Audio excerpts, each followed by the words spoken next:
Bu surani o'qisangiz, albatta yon atrofingizdagilar sizga mehribon bo'lib qoladi. Har bir joyda so'zingiz eshitiladi. Hamma sizga chiroyli muomala qilishni boshlaydi. Hammani ko'ziga istarali, go'zal ko'rinishni boshlaysiz.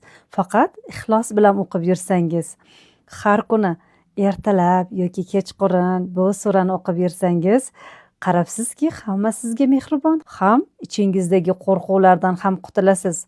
Menga ba'zilar yozadi, menga sehr qilinadi, qanday qutulsam bo'ladi deb. Albatta, sehr qilinganlar uchun Baqara surasini ochib qo'yasiz har kuni uyingizga. Baqara surasini eshitgan insonga hech ham sehr ta'sir qilmaydi inshaalloh. Albatta, Ixlos surasini o'qiysiz 1001 har kuni, yo ertalab, yo kechqurun o'qib yuring. Allohimning mo'jizalari ko'rasiz. Inshaalloh sehrdan ham qutulasiz. Yon atrofingizdagilar sizga mehribon ham bo'lib qoladi.